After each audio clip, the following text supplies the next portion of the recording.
પૂરા અહીંયા બેસવા વાંધો નથી. ઓકે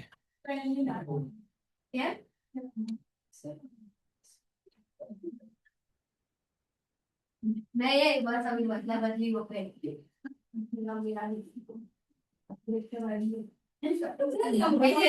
आपके सामने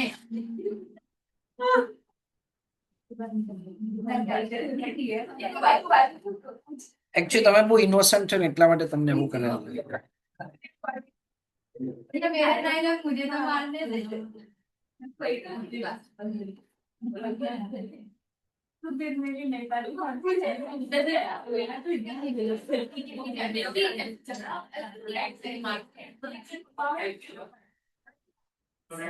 પ્લીઝ કમ. हमारे स्कूल में बहुत लड़के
चलो चलो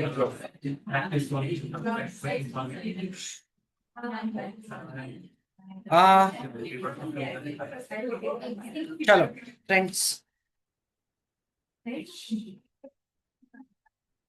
good afternoon all of you. कुछ तो ऐसा पूछना है, लेट से हम लोग ऑफ कोर्स हमारा कॉस्ट ऑफ कैपिटल चैप्टर जो चल रहा है वो कंटिन्यू कर सकते हैं। At the same time examination का पेपर है वो डिस्कस करना हो तो वो कर सकते हैं। आप बोलो वैसा कर, मैं शुरू कर। पेपर डिस्कस करना है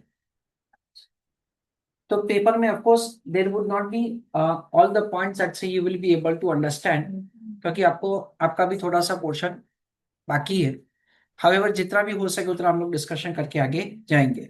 ठीक है। तो एग्जामिनेशन का पेपर आप लोगों के पास है या पेपर या नहीं है? कोई बात नहीं, चलो सॉरी। चलो, तो एग्जामिनेशन का पेपर जो है वो अभी हम लोग डिस्कस करेंगे। हाँ,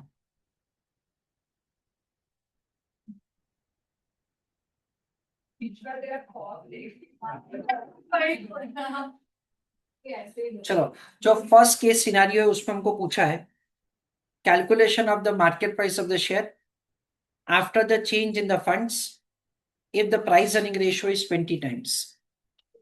यानी पहले क्वेश्चन में हमको market price of the share का कैलकुलेशन पूछा गया है। What will be the post-tax weighted average cost of debt after the additional financing? That is one more question. What is the equity share capital outstanding before additional funds is introduced? What is total capital employed before and after additional financing?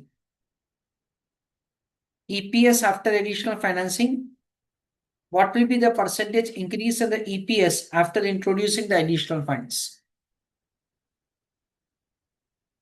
ऐसा कुछ question है, तो अभी हम लोग question पढ़ते हैं।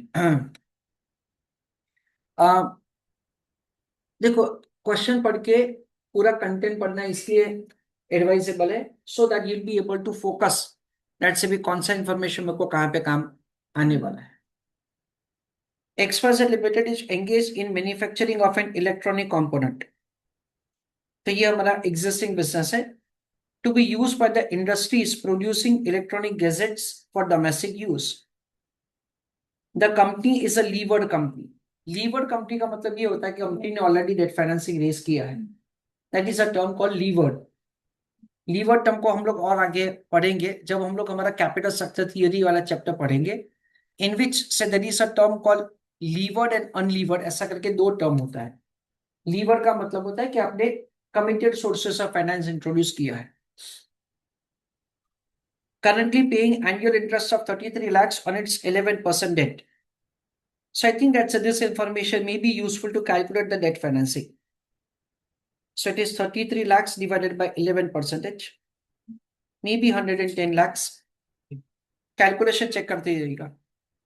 The company is financially prudent, यानी अभी हम लोग अच्छा कमा रहे हैं जिसकी वजह से making payment of the interest is not a kind of the issue to us. It has a balance of 50 lakhs in retain earning, so reserves and surplus दे रखा है। Debt financing retain earning that is an amount of 50 lakhs, sorry हाँ yes okay 300 lakhs, I am sorry.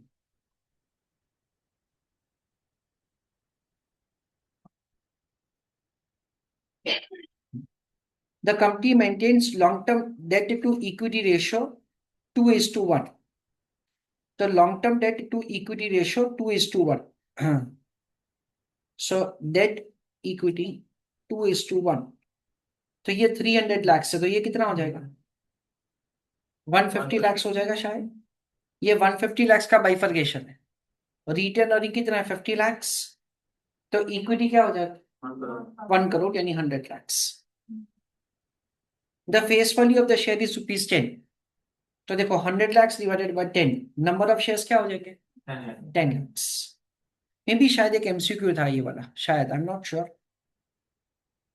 Due to operating in a competitive market, the marketing manager of the company has submitted a report exhibiting significant potential sales growth. देखो usually ये सब information क्या होता है, numerical में इतना use नहीं होता है। That is only trying to create a kind of the environment that से हम लोग कौन से टाइप का क्वेश्चन या कर रहे हैं, या तो कौन सा like the company is looking for what kind of the future plans. Production manager has endorsed the idea and has suggested adopting latest technology at the workplace.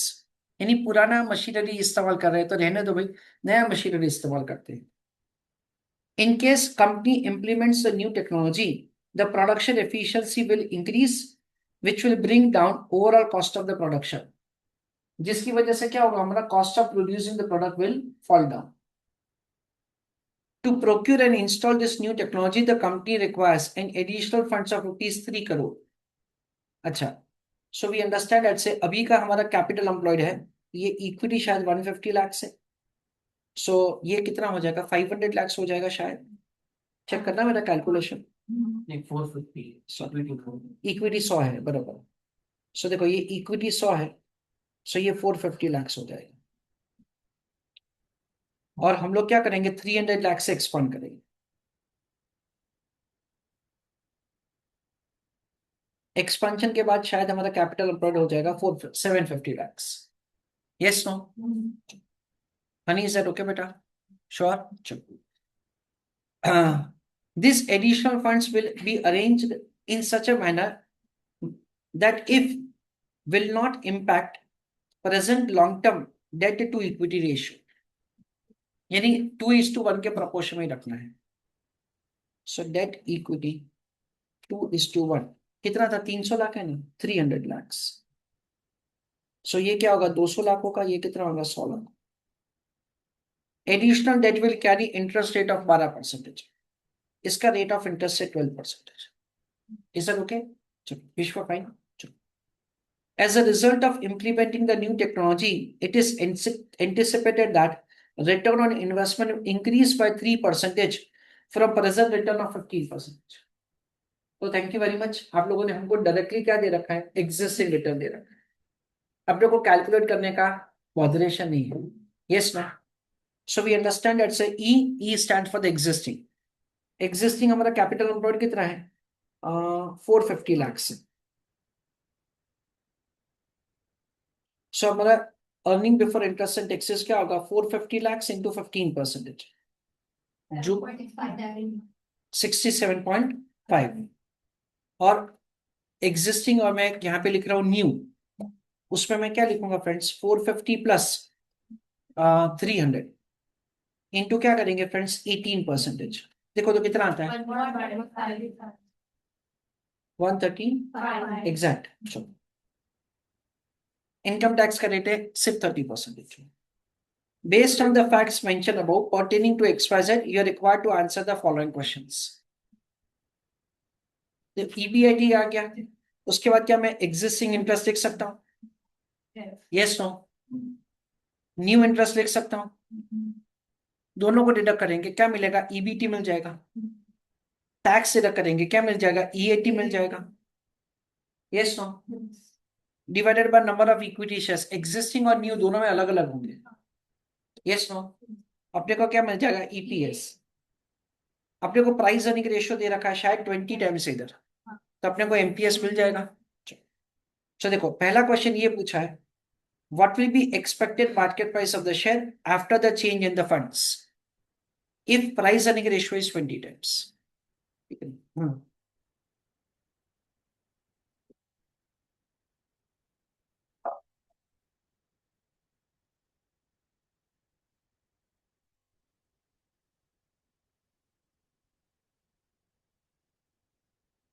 So we understand that over here हाँ, existing debt financing कितना है? अच्छा, existing interest शायद 11 लाख रुपए है, ठीक है ना? फिर नया डेट फाइनेंसिंग कितना है? नया डेट फाइनेंसिंग है 200 lakhs, उसका रेट ऑफ इंटरेस्ट कितना? 12%, 24. So it is, I think, 100 lakhs, 30, 70 lakhs. Number of equity shares अभी का है 10 लाख, क्योंकि 1 करोड़ था, है ना? प्लस यहाँ पे कितना है?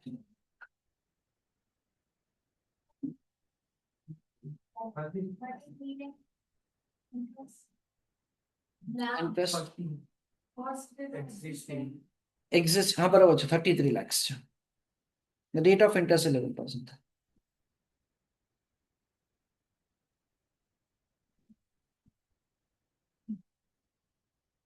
So 135 minus 33 minus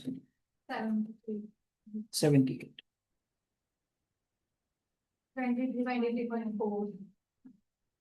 54.8.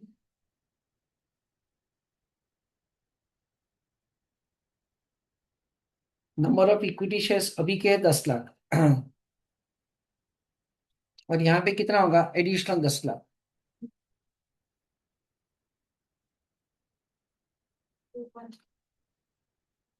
कितना आता है? 2.73.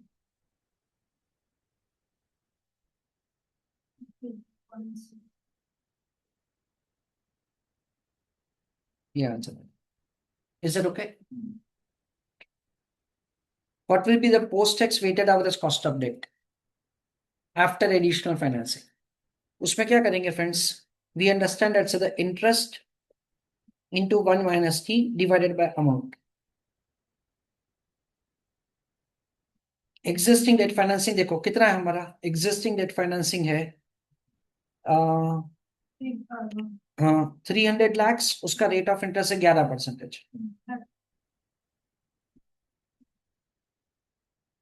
300 lakhs इंटू 11%. नया डेट फाइनेंसिंग कितना है? 200 लाख है, उसका रेट ऑफ इंटरेस्ट है 12%. होल इंटू क्या करेंगे? 0.7, है ना फ्रेंड्स? क्योंकि 30% का टैक्स रेट है. डिवाइडेड बाय क्या करेंगे? 500 lakhs. 7.98. फाइनल आंसर बेटा. Is it okay? What is the number of shares capital before additional financing? हाँ हाँ, तो मेरे ख्याल से 1 करोड़ रुपए है ना.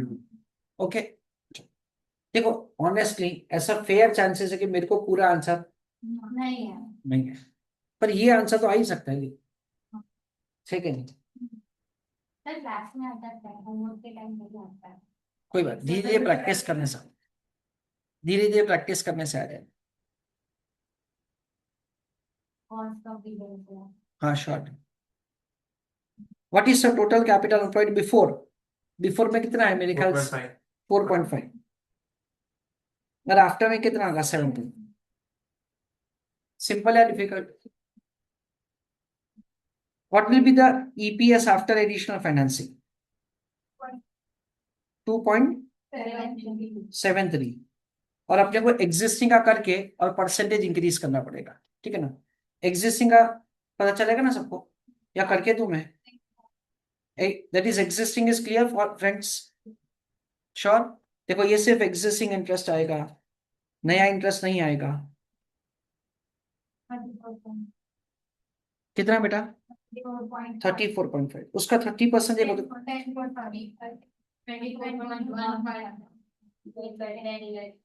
2.41.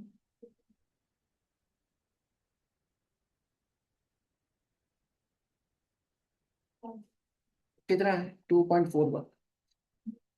2.41 था ना, और बाद में कितना था? 2.73. सो देखो 2.73 माइनस 2.41 डिवाइड बाय 2.41, सो 13.28 आता है. तो ये फर्स्ट वाला लेते हैं. Is that okay all of you? जाओ आगे. तो देखो ये अपना पहला एमसीक्यू हो गया. जाओ आगे. चलो जाओ आगे, चलो बोलो, ये पूछू છે તમારે શ્યોર બેટા, બોલો તમે કે પૂછવું હોય તો.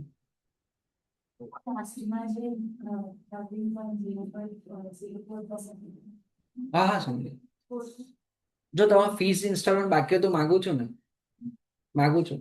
You have right to ask question. Question પૂછતા કેમ શરમાવો? હું ફીસ માંગતા શરમાવું છું? યુ હેવ રાઈટ બેટા, કોઈ બી ચિંતા કર્યા વગર કોઈની પૂછો તમે. જો આ 2.415 આવ્યું બેટા ને આ 2.73 થઈ ગયું, એટલે એ લોકો શું કે છે બેટા આપણને કે કેટલું ઇન્ક્રીઝ થયું. એટલે જુઓ 2.73 minus 2.415 divided by 2.415 into 100. એટલે જો 2.73 minus 2.415 divided by 2.415, that is 13.05%. Is that fine बेटा? चलो किसी को वापस समझना है? सिंपल लगा डिफिकल्ट लगा? चलो नेक्स्ट। देखो ये क्वेश्चन है ना इन्वेस्टमेंट डिसीजन का है, तो आपको तो भी मैं आपको बता दूंगा, 1-2 मिनट का ही है, बहुत मुश्किल नहीं। Details about a project are given to. Initial investment दे रखा है 800 लाख, एनपीवी दे रखा है 16% और 20%। What will be the internal rate of return of the project? That is a question. Friends, internal rate of return है ना, एक मेथड होता है जिसका नाम है इंटरपोलेशन मेथड, ऐसे कैलकुलेट होता है। तो 16% पे एनपीवी 15.71, 20% है नेगेटिव 26.84। 20 और 16 का डिफरेंस कितना आएगा? 4। और ये दोनों वैल्यू का difference, when I say that से दोनों का डिफरेंस यानी क्या, दोनों को ऐड करेंगे। सर क्यों ऐड करेंगे? क्योंकि एक पॉजिटिव है और दूसरा negative. So we understand that the 50.71 divided by 77.55 into 4. So 50.71 divided by 77.55 into 2.61%। 2.61 को 16 में ऐड किया जाएगा तो 18.61 इज द आंसर, यानी 18.62। No, sir, B जो है ना वो 18.62 है। अच्छा बी वाला 18.62, अच्छा प्रिंटिंग एरर है। आंसर वही है। हाँ कि उससे ज्यादा है ना 18.5 से। चलो 18.62, वो प्रिंट वो क्या, ये एकदम खराब होता है ना पेपर का, वो तो थोड़ा ऑर्गेनाइज करके आपको दिखाया जाता है, तो उसमें एरर हो गया होगा फ्रॉम माय एंड। तो 18.62 इज द आंसर, नहीं बी आंसर सही हो सकता है या तो डी आंसर सही हो सकता है ना। आगे पूछा है अपने को, if cost of capital is 18.5 should the project be accepted. तो जैसे फ्रेंड ने बताया बिल्कुल सही है कि IRR is exceeding cost of capital, इसलिए प्रोजेक्ट को एक्सेप्ट करना चाहिए। हम लोग फ्रेंड्स है ना, आपको पता ही है कि मैं थोड़े बेसिक क्वेश्चंस पहले करवाता हूँ, फिर मैं एडवांस लेके जाता हूँ। हम लोग इन्वेस्टमेंट डिसीजन का क्वेश्चन नंबर 1 का सीरीज करेंगे ना, 1 का सीरीज, उस पे ये दोनों चीज आ जाएगा, पहला क्वेश्चन ही सीरीज। और ये वाला वर्किंग है ना, क्लास वर्क में अप्रोक्सीमेटली 5 बार होगा और होमवर्क में भी 5 बार तो एटलीस्ट होगा, यानी वो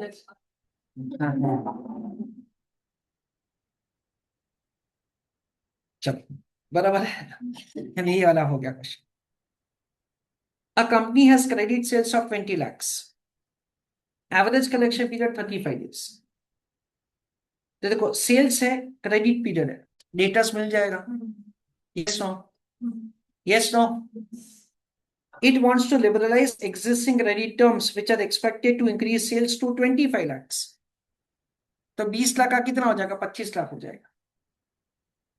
However, average collection period is expected to decline to 10 days.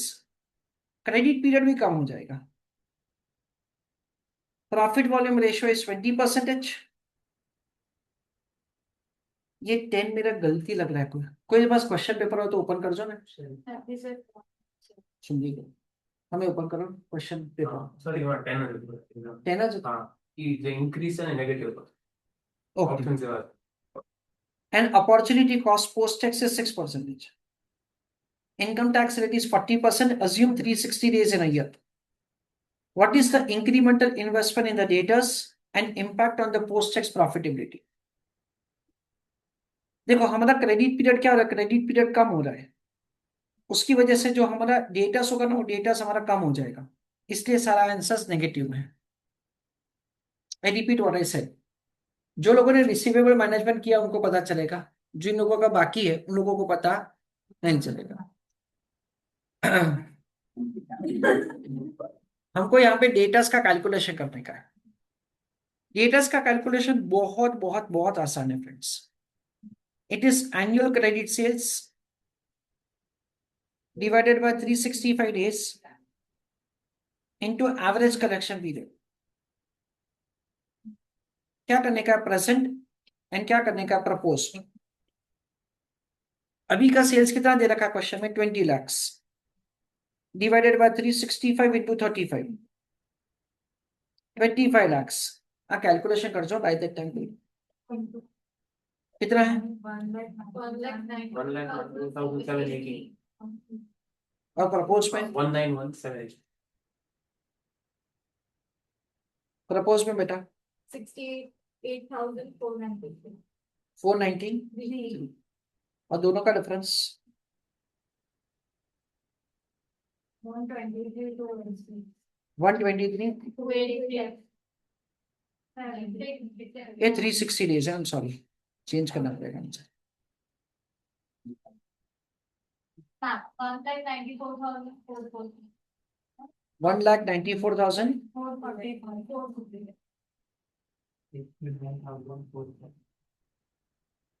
Reduction कितना था बेटा, 1,24,000. बराबर है? इसका डाउट तो देखो ये, एंड ऑनेस्टली आप मेरे पे कितना ट्रस्ट करते हो मेरे को पता नहीं है। जैसे वृत्ति ने अभी मना ही कर दिया कि सर मुझे ट्रस्ट नहीं है, आप 5 होमवर्क क्वेश्चन बोलते हो पर ज्यादा होमवर्क ही होगा। मैं कीधु रे कि तुमने ट्रस्ट नहीं मारे, I need to do something to create your trust.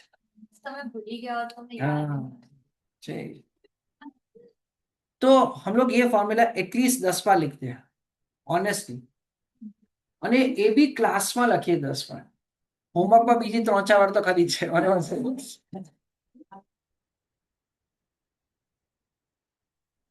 And what is the impact on post-tax profitability? That is the question. ना देखो ऑनेस्टली ये सेकंड वाला पोर्शन है ना वो थोड़ा ट्रिकी है, I would not deny, second वाला पोर्शन ट्रिकी है। सो देखो 1,25,000 1,25,000 दो आंसर में से एक आंसर सही है। नाउ क्वेश्चन में हमको दे रखा है post tax cost of capital है 6%। सो 1,25,000 का 6% 7,500। So a answer is correct answer. Income tax का रेट अच्छा यानी C answer is correct answer. हाँ क्योंकि डेटा हमारा कम हो जाएगा इसलिए कैरिंग कॉस्ट भी हमारा कम हो जाएगा। यहाँ पे क्या दे रखा है, impact on the post tax profitability, यानी क्या हो जाएगा, टैक्स हमारा जो कैरिंग कॉस्ट हमारा कम हो जाएगा, डेटर्स कम और प्रॉफिट बढ़ जाएगा ना, यानी यहाँ पे impact on post tax profitability, sorry A answer आएगा क्योंकि हमारा प्रॉफिट बढ़ जाएगा। आई am sorry, so A would be the correct answer. यहाँ पे जो इनकम टैक्स रेट है ना उसको इग्नोर करने का, दैट इज इंपॉर्टेंट, क्योंकि यहाँ पे हमको क्या दे रखा है, पोस्ट टैक्स दे रखा है। जो स्टूडेंट से वो चैप्टर अटेंड किया था उसमें अगर उनको याद है तो प्री टैक्स और पोस्ट टैक्स ऐसा करके 2 कॉन्सेप्ट आ रहे हैं। उतना टाइम हो गया इसलिए अभी याद नहीं होगा आपको, बट ऑनेस्टली ट्रस्ट मी ये वर्किंग भी हम लोगों ने वहां पे एटलीस्ट 2 क्वेश्चन क्लास में किए apart from homework. FG limited is appraising का मतलब है evaluating 1 year investment plan which requires initial investment of 1 lakh rupee, year 0 का कैश आउटफ्लो है। At the end of the term it will mature at 1,25,000, 1,25,000 मिलेगा 1 साल के बाद। It has beta 1.3। ये बीटा का कॉन्सेप्ट भी हमको पढ़ने का है। Risk free rate of return is 10%। RF हमको दे रखा 10%। Market return is 18%। हम लोग कॉस्ट ऑफ कैपिटल में हम ये शुरू ही करने वाले हैं। Cost of equity, calculate the required rate of return and decide whether the plan is worthwhile और नॉट। फ्रेंड्स, ये सेट ऑफ द इंफॉर्मेशन से सबसे पहले कॉस्ट ऑफ कैपिटल कैलकुलेट किया जाता है by using a formula RF plus beta into RM minus RF। Again, we are going to use this formula for like 3 to 4 times in the classroom only. તમે લોકો બધું validate કરજો, પછી આ જો બધું રેકોર્ડિંગ થાય છે તો તમને લોકોને મળશે જ રેકોર્ડિંગ, એટલે તમે પછી જોઈ લેજો કે સરે જે કીધું હતું અને જે છે એમાં કેટલો ફરક છે। 10.4 10.4 यानी क्या होगा 20.4 is the required rate of return. दूसरा देखो, अभी बहुत ज्यादा सोचने का जरूरत ही नहीं है। 1 लाख के सामने 1,25,000, 25% का रिटर्न मिलता है। मेरा कॉस्ट 20.4 है, तो project is worth accepting. So 20.4 plan is worthwhile. C is correct answer. Is that okay? And no presentation is required, है ना। आप लोग समझ सकते हो कि आप फटाफट ये आंसर्स कर सकते हो, जैसे भी मैं कर रहा हूँ वैसे आप लोग कर सकते हो। It is not going to be time consuming also. जैसे कि देखो, हम लोगों ने कुछ क्वेश्चंस किए हैं। आज का जो पहला क्वेश्चन था उसमें भी टाइम तो जाएगा ही आपका, क्योंकि वो कैपिटल एम्प्लॉयड भी आपको थोड़ा लिख के करना पड़ेगा, नहीं तो यू विल बी लॉस्ट इस वजह से। चलो, हैप्पी तुमने ख्याल आवे છે ને બેટા? ચોક્કસ। Finance manager of A Limited noticed that 5% increase in the sales leads to increase of 9,000 rupees of the operating profit। यानी क्या दे रखा है हमको? दे रखा है percentage change in sales 5% will change EBIT by 9,000। The company operates with a contribution margin of 40%, यानी PV ratio दे रखा है। Fixed cost is rupees 1,35,000, fixed cost दे रखा है, and interest is 30,000। Okay, you're required to calculate। देखो, मैं लिख रहा हूँ sales minus variable cost is contribution minus fixed cost is EBIT minus interest is EBT। ये फॉर्मेट क्लियर है? मेरे को जितना दिख रहा है वो मैं लिख रहा हूँ यहाँ पे 40%, यानी यहाँ पे मैंने 100 लिखा, यहाँ पे मैंने 40 लिखा। फिक्स कॉस्ट हमारा 1,35,000, so this is 1,35,000। Yes no? Interest हमको दे रखा 30,000, तो यहाँ पे मैं लिख रहा हूँ 30,000। अच्छा, नाउ क्वेश्चन में हमको ये एक इंफॉर्मेशन दे रखा है दैट से 5% increase in the sales will increase the operating income by 9,000। Now we understand that say अगर हमारा सेल्स 5% से बढ़ रहा है तो कंट्रीब्यूशन भी कौन से रेट से बढ़ेगा? 5% से बढ़ेगा। Yes no? अगर हमारा कंट्रीब्यूशन 5% से बढ़ रहा है तो हमारा EBIT 9,000 रुपए से बढ़ रहा है। So can we say something like this? Listen carefully. Change in contribution rupees 9,000 means change in sales कितना होगा? 9,000 डिवाइडेड बाय 40%। क्यों? क्योंकि पीवी रेशियो क्या है? 40%। So use a calculator. 9,000 divided by 22,500। I repeat what I said. Question में क्या दे रखा है? दैट से सेल्स में 5% का चेंज होगा तो कंट्रीब्यूशन में 9,000 रुपए का चेंज होगा, ऐसा हमको दे रहा है। सेल्स में 5% नहीं, कंट्रीब्यूशन में 5% ही हुआ भाई। क्यों? क्योंकि सेल्स बढ़ेगा तो साथ साथ में वेरिएबल कॉस्ट भी बढ़ेगा, इसलिए कंट्रीब्यूशन भी वही रेट से बढ़ेगा, है ना। यानी हम लोग ऐसा समझ सकते हैं कि कंट्रीब्यूशन में 9,000 का चेंज है, इसलिए हमारा EBIT 9,000 से बढ़ रहा है। यानी सेल्स में कितना हुआ? सेल्स में 22,500 का चेंज हुआ। सो वी अंडरस्टैंड दैट से यहाँ पे that is an increase by 22,500 that is an increase by 9,000 and that is an increase by 9,000.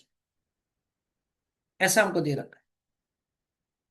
Calculate current level of the sales, operating, financial and combined leverage. That is what the question is. Okay. So we understand something like this. हम लोगों ने क्या learn किया friends? हम लोगों ने learn किया degree of operating leverage is contribution divide by EBIT.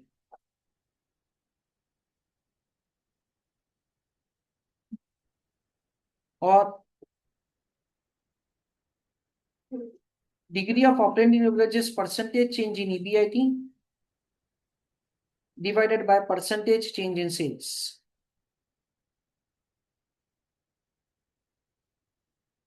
ऐसा हमको,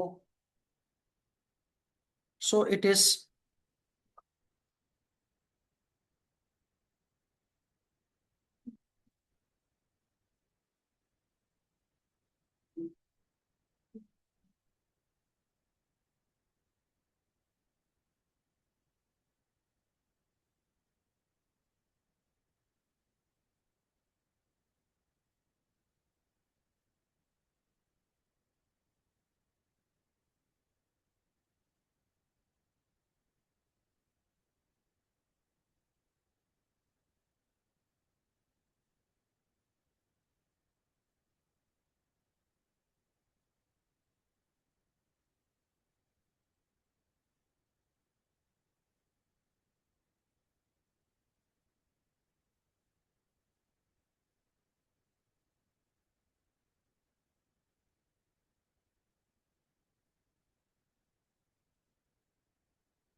$20 to $500 divided by 5%.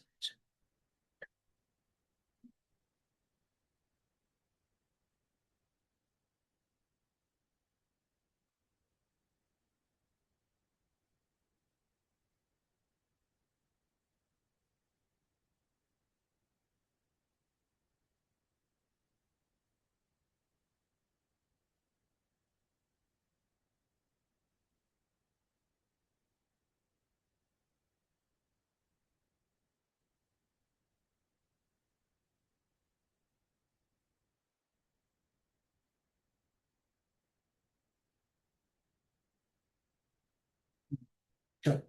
Students are requested to pay attention. तो देखो, हम लोगों ने कैलकुलेट क्या किया फ्रेंड्स? हम लोगों ने कैलकुलेट ऐसा किया कि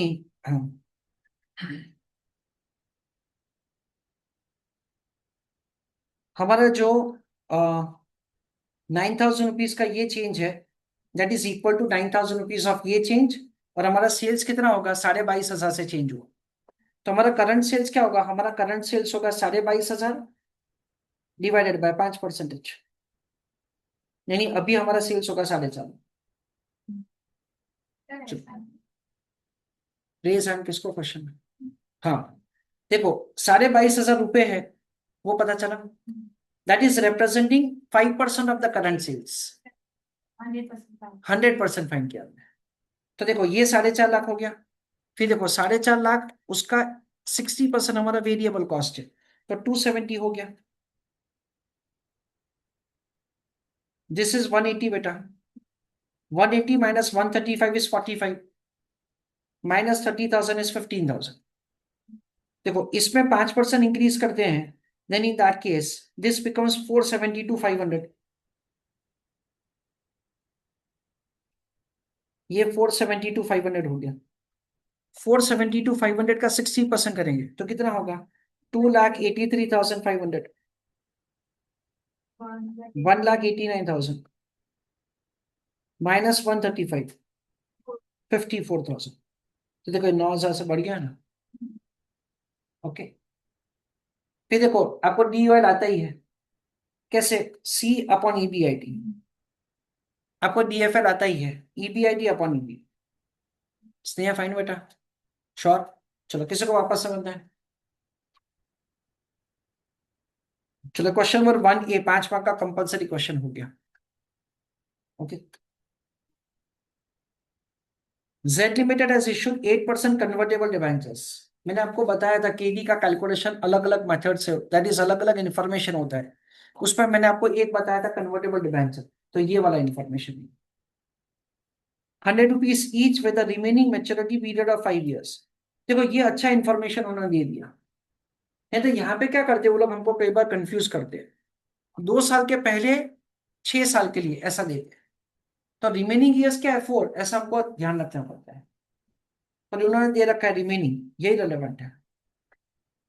current market price for debenture is 85, यानी P0 दे रखा है।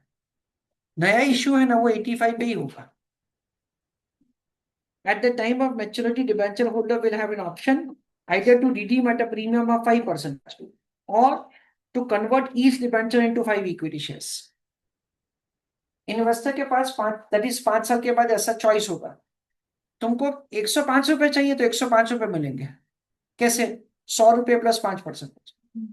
या तो फिर तुमको डिबेंचर इक्विटी शेयर चाहिए तो इक्विटी शेयर्स मिलेंगे। कितना? एक डिबेंचर के सामने 5 equity shares. Current market price of is 16। The company has just paid dividend of 8.03, ये D0 दे रखा है। 7 years ago it paid dividend of ₹5 per share। ना फ्रेंड्स, ये इंफॉर्मेशन है ना, हमको ग्रोथ रेट कैलकुलेट करने के लिए दिया रखा है। ग्रोथ रेट कैसे होगा फ्रेंड्स, इसका भी मैं क्लास में ही क्वेश्चन करवाऊंगा आपको। क्लास में ही ऐसा एक क्वेश्चन करवाऊंगा, होमवर्क में होगा वो अलग से, पर क्लास में ही ये क्वेश्चन होगा।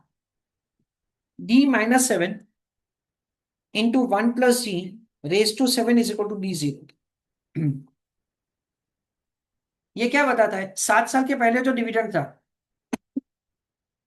over the time period it has grown at a constant rate and it has become D0। 7 साल के पहले डिविडेंड क्या था? 5 into 1 plus G raise to 7 is equal to क्या? 8.03। So 1 plus G raise to 7 is equal to 8.03 divide by 5। So 1 plus G raise to 7 is equal to 1.606, यानी एक factor आ गया। Sir इसका आगे का सोल्यूशन कैसे किया जाएगा, मैं आपको समझाता हूं। इनकम टैक्स रेट है 30%, that's okay. Compute post tax cost of the debenture using present value method. देखो ये प्रेजेंट वैल्यू मेथड भी मैंने आपको सिखाया नहीं है। मैंने आपको बोला था कि IRR मेथड में आपको करवाऊंगा, ये वाला मेथड है। देखो यहाँ पे उन्होंने प्रेजेंट वैल्यू फैक्टर दे रखा है, उसका भी क्या सिग्निफिकेंस है ना, वो आप वहां पे समझोगे। मैंने आपको वो रेफरेंस लिखवाया क्वेश्चन का, वो रेफरेंस में ऐसा क्वेश्चन आएगा। देखो यहाँ पे फ्यूचर वैल्यू फैक्टर दे रखा है। फ्यूचर वैल्यू फैक्टर क्यों दे रखा है? हमारे वो काम के लिए दे रखा है। 5 साल, 6 साल, 7 साल, मेरे को किसका काम है? 7 साल का काम है। क्यों? क्योंकि ये 7 साल है।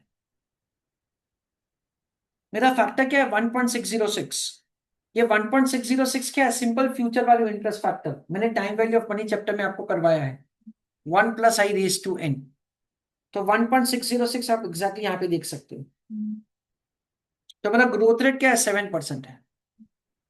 अगर आपको याद है तो हम लोगों ने एक क्वेश्चन किया था जिसमें 17% का ग्रोथ रेट आता था, है ना? पिछले 2 साल का ही था, उस पर छोटा सा वर्किंग था। पर यहाँ पे हमको क्या दे रखा है? 7 साल का वर्किंग दे रखा है। तो अपना ग्रोथ रेट कितना आ गया? 7% आ गया, यानी हमारा ग्रोथ रेट 7%। अगेन मैं आपको फॉर्मूला करवाने वाला हूं, KE = D1/P0 + इस पे मेरे को अभी P0 फाइंड करने का है। एक मिनट। पी सॉरी P0 मेरे को क्वेश्चन में दे रखा है। अच्छा, यानी इसका भी हमको जरूरत नहीं है। द क्वेश्चन इज और सिंपल। क्या होगा कि 5 साल के बाद हमारा प्राइस ऑफ इक्विटी शेयर क्या होगा ना, वो कैलकुलेट करना पड़ेगा। कितने साल के बाद? 5 साल के बाद। उसको बोला जाता है P5। P5 कैसे किया जाएगा? P0 × 1 + e⁻⁵ ग्रोथ रेट कितना? 7%। इसलिए देखो यहाँ पे उन्होंने क्या दे रखा, फ्यूचर वैल्यू फैक्टर दे रखा है किसका, 7%, कितने साल, 5 साल, यानी कितना है, 1.403। लिसन केयरफुली, 16 रुपए इंटू 1.403, 16 रुपए इंटू 1.403, 22.448, ये कितना होगा, एक इक्विटी शेयर का प्राइस होगा। इन्वेस्टर के पास चॉइस है 5 इक्विटी शेयर्स का। हाँ चलेगा चलेगा, 112.24, नहीं इन्वेस्टर के पास चॉइस है 105 रुपए चाहिए या 5 इक्विटी शेयर्स चाहिए जिसका वैल्यू 112 रुपए। मैं आपको कन्वर्टेबल डिबेंचर के 2 क्वेश्चंस करवाऊंगा, क्लास में 2 क्वेश्चंस करवाऊंगा, बाकी का 2-3 क्वेश्चंस ही होमवर्क में होगा। क्यों ऐसा, क्योंकि कन्वर्टेबल डिबेंचर्स के इतने सारे क्वेश्चंस ही नहीं है। ये 2 क्वेश्चंस मैं करवाऊंगा, उस पर मैं आपको एम्फेसाइज करवाऊंगा कि सबसे पहले कन्वर्टेबल डिबेंचर का क्वेश्चन आता है तो सबसे पहले रिडम्पशन वैल्यू फाइंड करने का है, और इससे कॉम्प्लिकेटेड क्वेश्चन एक पूछा गया था एग्जामिनेशन में, वो मैं करवाऊंगा आपको। That was asked in May 22 examination, really complicated question. तो वो क्वेश्चन करके हमारे पास क्या आ जाएगा, हमारे पास आ जाएगा P5 और हमारे पास रिडम्पशन वैल्यू आ जाएगा। उसके बाद फ्रेंड्स हमको क्या करना है, उसके बाद हमको IRR के लिए कैश फ्लो सीरीज प्रिपेयर करना है, year 0, year 1, 2, year 4 and year 5। Company को क्या मिलेगा, 85 रुपीज, क्यों, करंट प्राइस। फेस वैल्यू कितना, 100, इंटरेस्ट रेट कितना, 8%, यानी कंपनी को क्या देने का है, 8 रुपए का ब्याज देने का है। 8 इंटू 30%, 2 रुपये 40 पैसे का क्या मिलेगा, टैक्स सेविंग मिलेगा। लास्ट ईयर में क्या होगा, 8 रुपए का पेमेंट, 2 रुपये 40 पैसे का टैक्स सेविंग, और रिडम्पशन वैल्यू हमको देना पड़ेगा, दैट इज 112 समथिंग। इन सब का कैश आउटफ्लो यहां पे लिखेंगे, इसका फिर IRR का कैलकुलेशन करना है। IRR का कैलकुलेशन जब हम लोग समझेंगे ना friends, in that case you will observe कि वो कैलकुलेशन थोड़ा सा कॉम्प्लिकेटेड होता है। तो उसको इजी करने के लिए उन्होंने यहाँ पे हमको 2 डिस्काउंटिंग फैक्टर्स दे रखा है। ये दो डिस्काउंट फैक्टर के ऊपर से हमको NPV का कैलकुलेशन करके ऊपर जो हमने किया ना, ऐसा इंटरपोलेशन करने का है। इन ऑनेस्टली फ्रेंड्स, यही वर्किंग मैं आपको क्लास में करवाऊंगा, एग्जैक्टली ये वर्किंग। और अगर ये टेबल नहीं भी दे रखा है ना, तो भी आंसर कैसे करने का वो भी मैं आपको सिखाऊंगा। ये नहीं है तो कैसे करने का वो तो हम लोग सीखने ही वाले हैं, पर ये नहीं है तो भी हमको कैसे करने का, क्योंकि कोई भी वैल्यू का है ना 7th रूट निकालना अपने कैलकुलेटर में पॉसिबल नहीं। स्क्वायर रूट हो सकता है, 4th रूट हो सकता है, 8th रूट हो सकता है, 7th रूट यहाँ पे नहीं होगा। उसके लिए अपने को क्या करना पड़ेगा, we are required to do some other process, क्या वो मैं आपको क्लास में करवाऊंगा। उसका आप लोग कुछ फाउंडेशन में एक शॉर्टकट मेथड से करते हो आंसर, पर वो वाला मेथड नहीं करने का है। क्यों, क्योंकि you need to present your answer कि मैं कैसे लेके आया। The following information is related to X Limited for the year ended 31st of March. Total dividend coverage ratio, it is 2.863. Total dividend, that includes equity and preference, that is what I understand apparently. Dividend yield on equity shares is 4%. Dividend yield दे रखा है तो mostly मेरे को market price of the share मिल जाए, mostly market price of the share है 40, यानी मेरे को डिविडेंड पर शेयर मिल गया 40 रुपए का 4%, कितना होगा फ्रेंड्स, लाइक 1 रुपी 60 पैसे होगा। नहीं, चेक करो बराबर है ना। Equity shares of ₹10 12 lakh, preference shares of ₹3 lakh, price earning ratio 8 times। You are required to calculate the total dividend paid to equity shareholders. Total dividend तो इजीली मिल जाएगा, ₹1.60 इंटू 1,20,000, ठीक है ना, क्योंकि 12 लाख है, 1,92,000।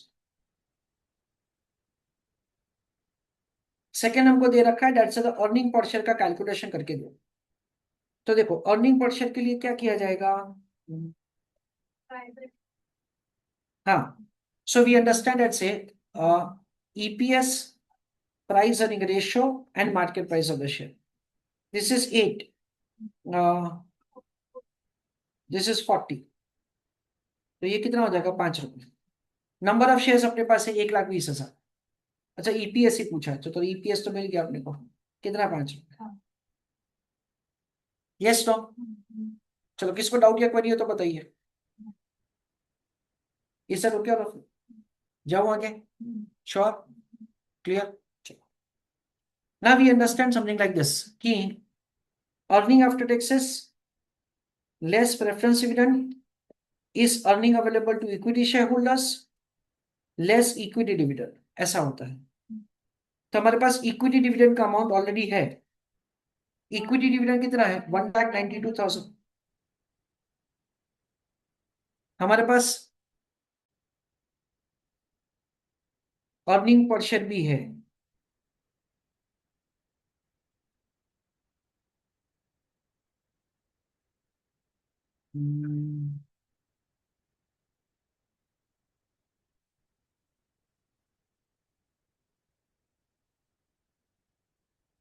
अर्निंग पर शेयर है 5 रुपए।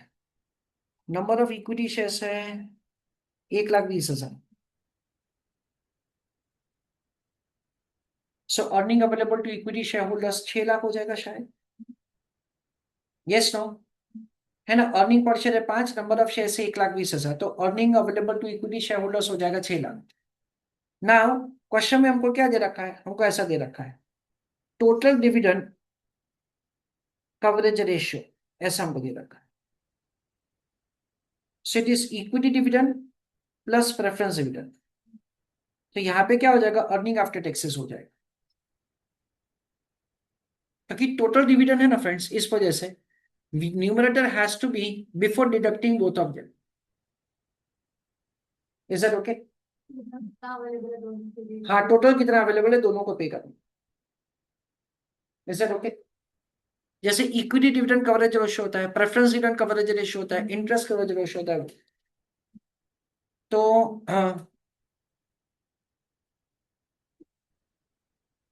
टोटल डिविडेंड कवरेज रेशियो क्या दे रखा है, 2.863।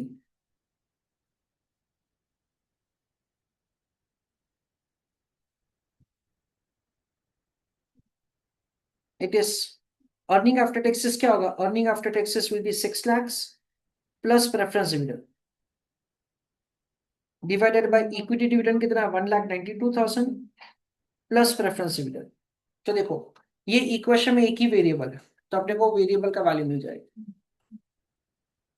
यस नो, किसी को डाउट क्वेरी? स्नेहा पता चला? So I would say this is really a good question जिसमें आपको थोड़ा दिमाग लगाने का है ऑनेस्टली, जो हम लोगों ने किया उसके कंपैरिजन में। रेट ऑफ प्रेफरेंस और अर्निंग आफ्टर टैक्सेस मिल जाएगा, क्योंकि उसी के ऊपर से हम लोग के calculate.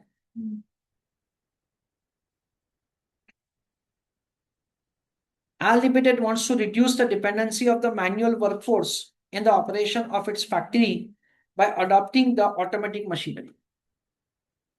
It has two options under consideration, machine M and machine N. Both the machines serve the same job and are able to satisfy the purpose of the company. Details दे रखा है दोनों का, परचेज प्राइस दे रखा है, life दे रखा है, सार्वेज value दे रखा है 4.5 लाख का 10% यानी 45,000 और 35,000। एनुअल सेविंग्स दे रखा है, रनिंग कॉस्ट दे रखा है, annual savings in the scrap due to the machinery, cost of capital है 9%, टैक्स रेट है 25%, डिप्रीशिएशन दे रखा है 7। Calculate pi, which machinery should be selected based on equivalent annual criteria.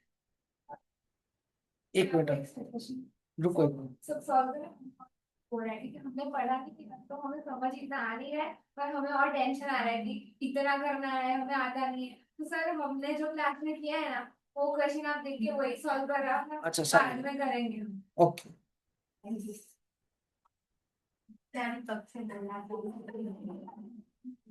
Sir मेरे को पता नहीं चला, मैंने आज वैसे सबको पूछा, सबको पता नहीं चल रहा है, मुझे नहीं पता है, शक्ल देख के पता चल गया ना। Okay okay. एक्चुअली છે ને યશ એવું કીધું કે સર ક્વેશ્ચન પેપર બહુ ડિફિકલ્ટ હતું એક્ઝામમાં, એટલે ના ના હું કહું છું તમને કે एक्चुअली क्वेश्चन पेपर જે છે ને એટલું ડિફિકલ્ટ નથી, હું સમજી ગયો તમારી વાત, એટલે હું છે ને જસ્ટિફાઈ કરવા જ માંગુ છું કે એવું ડિફિકલ્ટ નથી પેપર. હું એકચ્યુઅલી એ સમજાવવા માંગુ છું કે એવું ડિફિકલ્ટ નથી પેપર એમ. चलो હવે डिस्कस करिए. चलो कह दो, this is again a kind of the question जो हम लोग है ना इन्वेस्टमेंट डिसीजन में हम लोग करते हैं.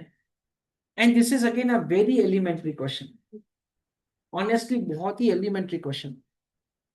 इन्वेस्टमेंट डिसीजन में ना इससे भी डिफिकल्ट क्वेश्चंस डेफिनेटली आते हैं, but this was a very elementary question.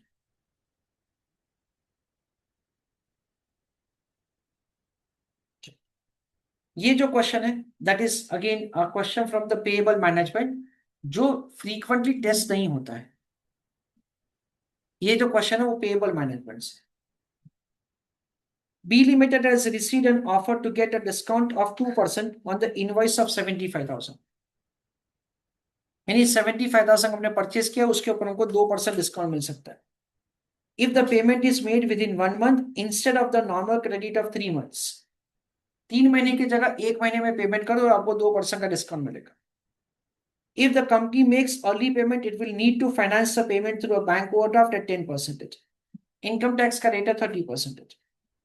Whether B Limited should accept the offer, support your decision with the calculations. देखो यहाँ पे बहुत अच्छा उन्होंने क्लैरिफिकेशन दे रखा है कि आपको आपका आंसर जो है ना उसका लिए सब्सटेंशियल वर्किंग करके देना पड़ेगा. तो friends again we are going to understand a formula over there. I is equal to PRN upon 100. ऐसा करके एक सिंपल फॉर्मूला जो हम लोग स्कूल टाइम में पढ़ते थे वही फॉर्मूला यूज करना है. I stand for interest, P is principal, R हमको कैलकुलेट करने का है और 3 महीने की जगह हमको क्या करने का, 1 महीने में पेमेंट करने का है. So 3 - 1 divide by 12. इसको टेक्निकली बोला जाता है cost of not availing cash discount. ये जो cost of not availing cash discount उसको 10% के साथ कंपेयर करने का है. अगर cost of not availing cash discount ज्यादा है then in that case cash discount लेना चाहिए, नहीं तो नहीं लेना चाहिए. इसके ना फ्रेंड्स अप्रोक्सीमेटली 3 जैसे क्वेश्चंस हम लोग क्लास में करते, 3 या 4 क्वेश्चंस. इसके अगेन प्रैक्टिस क्वेश्चंस बहुत आपके पास अवेलेबल ही नहीं है. So hardly 3 to 4 questions that we are doing. देखो जैसे मैं आपको हमेशा समझाता हूं कि क्या होता है कई बार दैट से कॉर्नरिंग वो लोग करते हैं ना, तो कॉर्नरिंग का स्टूडेंट्स का क्या प्रैक्टिस इतना नहीं होता है. That is what one of the major reason because of which the question paper is difficult. Question paper actually difficult नहीं होता है, पर वो जो कंपोनेंट होता है ना उसका इतना प्रैक्टिस नहीं हुआ होता है. That is what one of the reason. तो ऐसा करके ये बहुत कम पूछा गया था इस वजह से. नेट प्रॉफिट दे रखा है, प्रेफरेंशियल कैपिटल दे रखा है, number of shares, return on investment and cost of.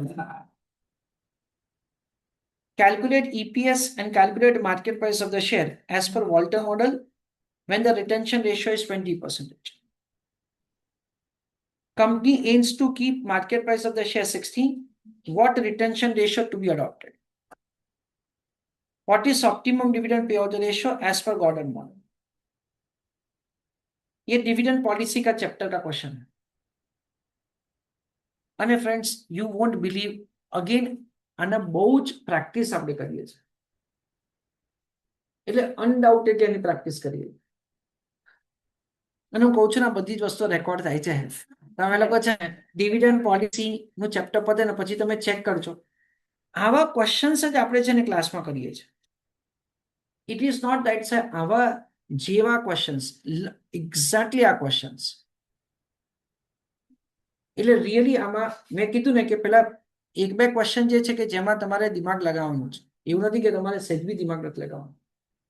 But this is what છે exactly same what we are doing.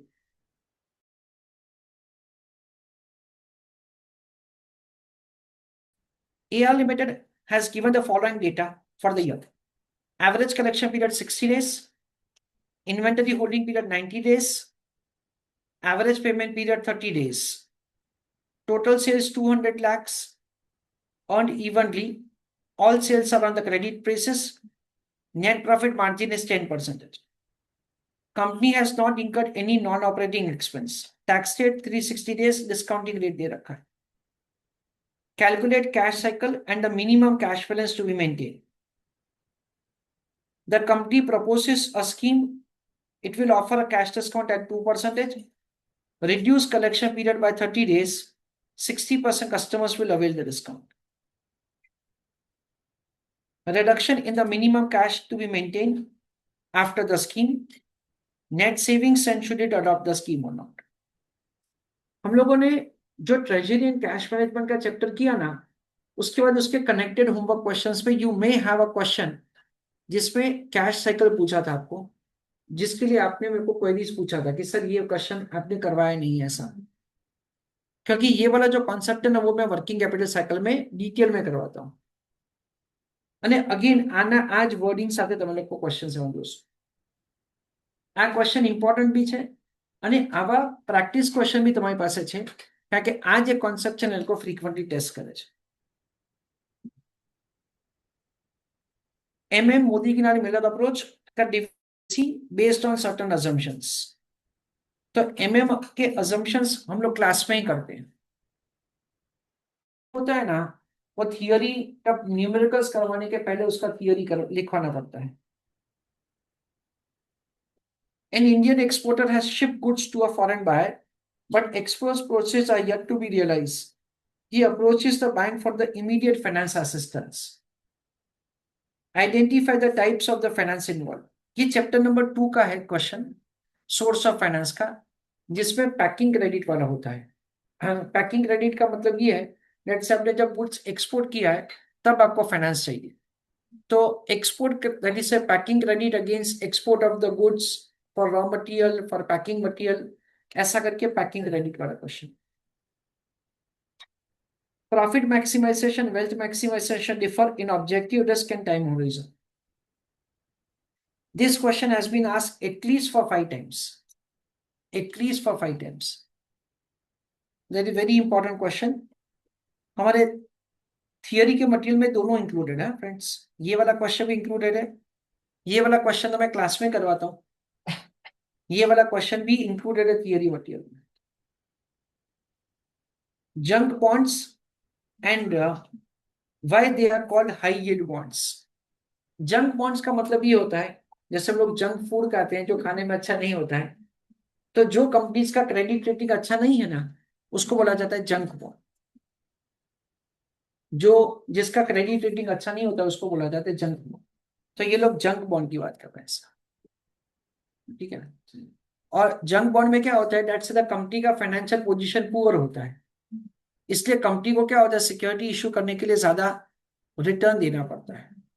इसलिए इन्वेस्टर के पॉइंट ऑफ व्यू से क्या होता है, इन्वेस्टर को इसका रिटर्न ज्यादा मिलता है, इसलिए क्या बोला जाता है, इसको हाई यील्ड बोला जाता है. Is it okay? हाँ हाँ ओके. अरे यार पहले बोलना है. हाँ तो आप लोग 50 मार्क નું પેપર છે, 100 માર્ક નથી. सर मैं पीछे चला जाऊँ, फ्रंट नहीं चला.